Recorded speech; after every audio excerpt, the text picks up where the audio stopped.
Hello guys, welcome on my YouTube channel Comteria. In the previous lecture of PGT Sociology, we will discuss समुदाय और समाज. Now before our wasting time, we will start our lecture Sociology of Tomies. टॉमीज़ ने अपनी प्रख्यात पुस्तक गेमिन soft और गेसिल सॉफ्ट में विशुद्ध या स्वरूपात्मक समाजशास्त्र की रूपरेखा प्रस्तुत की है. टानीज ने विशुद्ध समाजशास्त्र को सामयिक संबंधों के स्वरूपों का ही विज्ञान माना. टानीज के अनुसार समाजशास्त्र समाज के सदस्यों के बीच पाए जाने वाले सामाजिक संबंधों के स्वरूपों, जो कि कुछ निश्चित प्रारूपों के रूप में अभिव्यक्त करते हैं, उनका अध्ययन करता है, न कि समाज में संबंधित व्यक्तियों की विशिष्ट मानसिक मनोवृत्तियों का. टानीज के अनुसार समुदाय में सामाजिक संबंधों का स्वरूप सावयवी होता है, जबकि समाज में यह एकरूप यंत्रवत होता है. प्रोफेसर टानीज ने अपनी पुस्तक कम्युनिटी एंड सोसाइटी गेमिन सॉफ्ट एंड गेसिल सॉफ्ट में 3 प्रकार के समाजशास्त्र का उल्लेख किया है, जिसमें पहला है विशुद्ध समाजशास्त्र, दूसरा है व्यवहारिक समाजशास्त्र, तीसरा है प्रयोग सिद्ध समाजशास्त्र. टानीज ने एक सामान्य समाजशास्त्र की भी कल्पना की है, जिसका कि अध्ययन क्षेत्र अधिक विस्तृत होगा और जो कि समाज के सामाजिक पक्षों का अध्ययन करेगा. विशुद्ध समाजशास्त्र सामाजिक संबंधों की 2 अवधारणाओं समुदाय एवं समाज में अभिव्यक्त होते हैं. इस रूप में विशुद्ध समाजशास्त्र स्वाभाविक मानव संबंधों, लक्ष्यों और प्रक्रियाओं का अध्ययन है. व्यवहारिक समाजशास्त्र में समुदाय से समाज की ओर मनुष्य की गतिशीलता को दर्शाया जाता है, जबकि प्रयोग सिद्ध समाजशास्त्र सामाजिक जीवन से संबंधित तथ्यों का प्रत्यक्ष और वस्तुनिष्ठ पद्धतियों द्वारा संकलन है. सामाजिक उद्विकास के संबंध में वास्तविक ज्ञान प्राप्त करने के लिए इन तथ्यों के साथ विशुद्ध विज्ञान की अवधारणाओं का उल्लेख है. Social entities. टानीज की विचारधारा का मूल भाव सामाजिक सत्व है. सामाजिक सत्वों से टानीज का तात्पर्य है कि मानव इच्छा की उपजें या इच्छा करने की उन प्रक्रियाओं से है जो कि क्रिया करने की व्यक्ति की प्रवृत्तियों में पनपती है.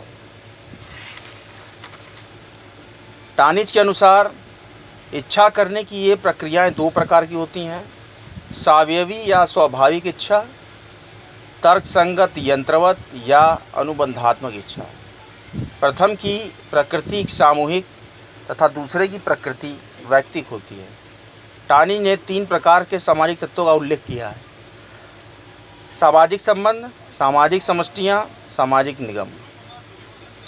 सामाजिक संबंध. टानीज के अनुसार सामाजिक संबंध का उद्भव एक मानसिक संबंध से उस मात्र तक होता है जिस मात्रा में मानसिक संबंध को न केवल उसी रूप में अनुभव किया जाता है, अपितु उसे बनाए रखने या स्थिर रखने की इच्छा की जाती है.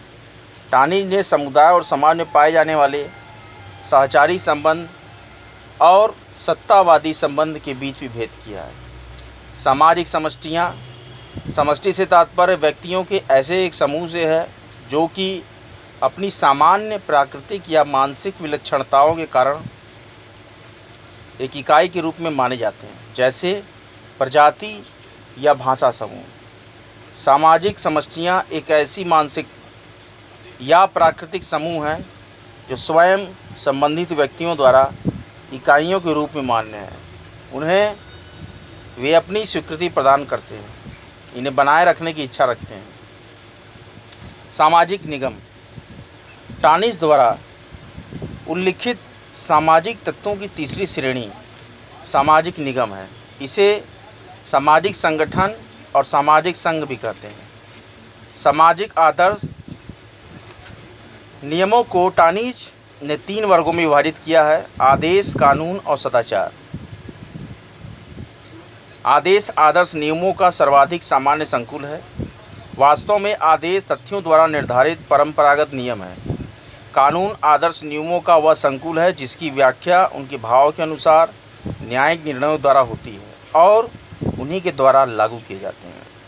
सदाचार आदर्श नियमों का वह संकुल है जिसकी व्याख्या करने और जिसको लागू करने का काम एक काल्पनिक न्यायाधीश का है। जनमत पब्लिक ओपिनियन। जनमत संबंधी विभिन्न सिद्धांत टानीज ने अपनी पुस्तक क्रिटिक डेर ऑपेनेटिक मीनिंग 1922 में विकसित किया। टानीज के अनुसार जनमत की विशेषताएं हैं कि जनमत विभिन्न असमान और विरोधी विचारों का सम्मिलित रूप है, जबकि अवधारणात्मक रूप में एक देश या राष्ट्र का जनमत सामूहिक इच्छा की एक अभिव्यक्ति है। इन दोनों में भेद करना आवश्यक है। राजनीतिक रूप से स्वीकृत या वैध मत के रूप में जनमत तथा स्थानीय या गैर राजनीतिक जनमतों में अंतर है।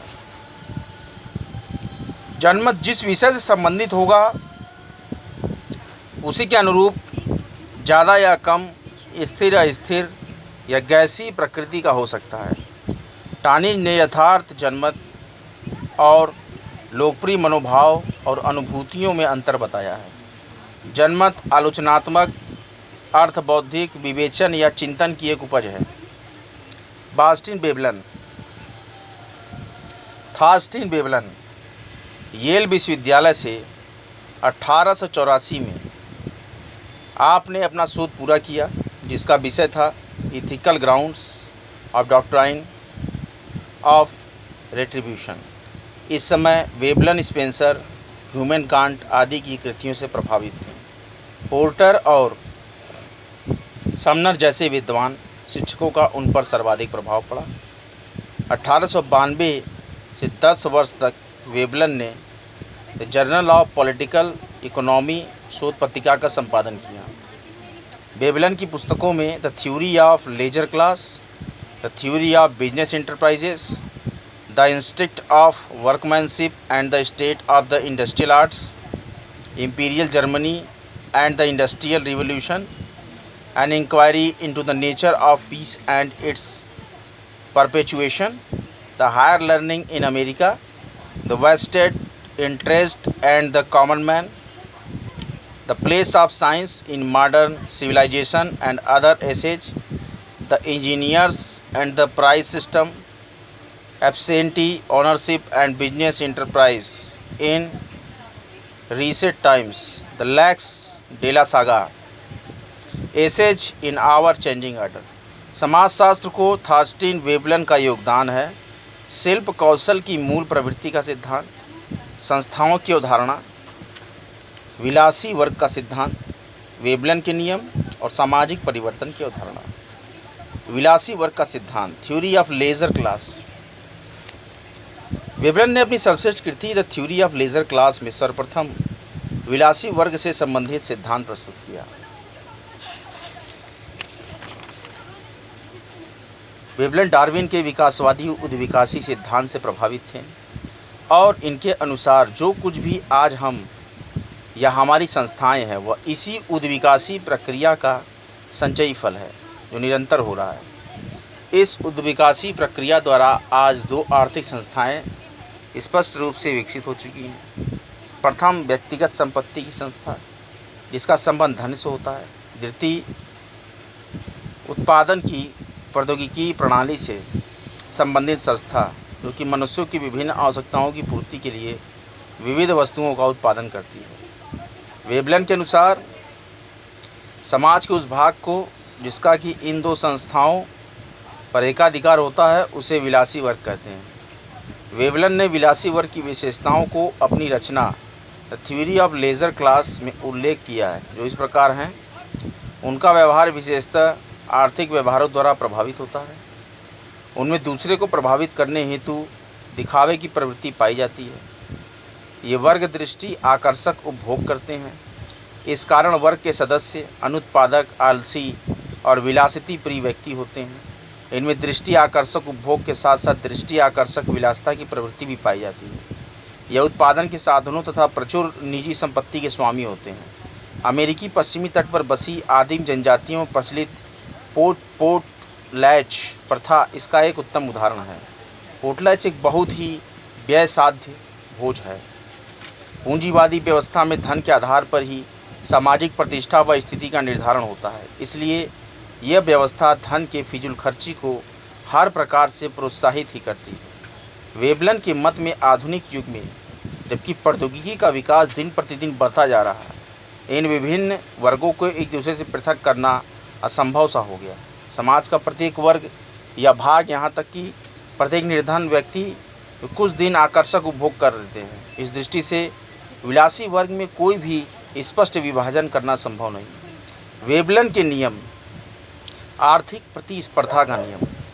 यह नियम उन इच्छाओं, अभिलाषाओं या प्रयत्नों का द्योतक है जिनके आधार पर कुछ व्यक्ति धन पर अधिकार के संबंध में दूसरी के बराबर उससे अधिक ऊंचे स्तर पर जाने का प्रयत्न करता है। आर्थिक सौंदर्य का नियम। यह नियम उस पद्धति की ओर संकेत करता है या लोगों की उस सामान्य विचार या धारणा की ओर संकेत करता है जो सोचते हैं कि वस्तु उनकी कीमत के अनुपात में सुंदर होगी। ऐसे लोगों के मन में धारणा होती है कि जो वस्तु महंगी होगी वह सुंदर भी होगी। दृष्टि आकर्षक उपभोग का नियम। यह नियम उस पद्धति की ओर संकेत करता है जिसके अनुसार धनी विलासी वर्ग दूसरों को दिखाने के लिए अपने धन की आवश्यकता से अधिक खर्च करते हैं। दृष्टि आकर्षक उपभोग का प्रमुख उद्देश्य अपनी प्रतिष्ठा को बढ़ावा देना होता है। यह नियम आधुनिक युग के सामान्य सिद्धांत की ओर संकेत करता है। दृष्टि आकर्षक विलासिता का नियम। प्रत्येक समाज में अनेक ऐसे व्यक्ति होते हैं जो कि धन के मालिक होने के कारण कोई उत्पादन कार्य नहीं करते हैं और ये देखने का प्रयत्न करते हैं कि वे अपनी आर्थिक शक्ति के बल पर ऐश और आराम का जीवन व्यतीत करने में समर्थ होते हैं। इस प्रकार वे अपनी और लोगों का ध्यान आकृष्ट करने की कोशिश करते हैं। विलासी वर्ग की रूढ़िवादिता का नियम। धनी और विलासी वर्ग के व्यक्ति संभवतः सामान्य रूप में रूढ़िवादी होते हैं। ये लोग परिवर्तन के पक्ष में नहीं होते हैं। धनी विलासी वर्ग अपने धन की आड़ में इस प्रकार सुरक्षित रहते हैं कि वे सामाजिक परिवर्तन के साथ साथ अपने को बदलने की बहुत कम ही आवश्यकता महसूस करते हैं। वे इन परिवर्तनों के कतई पक्ष में नहीं होते हैं जो उनके आर्थिक हितों के विपरीत हो। आर्थिक कुशलता का नियम। यह नियम लोगों की इस सामान्य धारणा की ओर संकेत करता है जिसके अनुसार ये समझा जाता है कि जो व्यक्ति अधिक धन कमाते हैं वे अधिक कुशल भी होते हैं। दूसरे शब्दों में धन उपार्जन करने या धन का संचय करने की क्षमता कुशलता की माप या कसौटी है। आर्थिक शिक्षा का नियम। शिक्षा की उपयोगिता इस तथ्य में निहित है कि शिक्षा ऐसी होनी चाहिए जिससे व्यक्ति धन कमाने के योग्य बन सके। आर्थिक चिंतन का नियम। इस नियम के अनुसार कुछ ऐसे व्यवसाय हैं जो कि आर्थिक दृष्टिकोण से चिंतन करने की आदत विकसित करते हैं।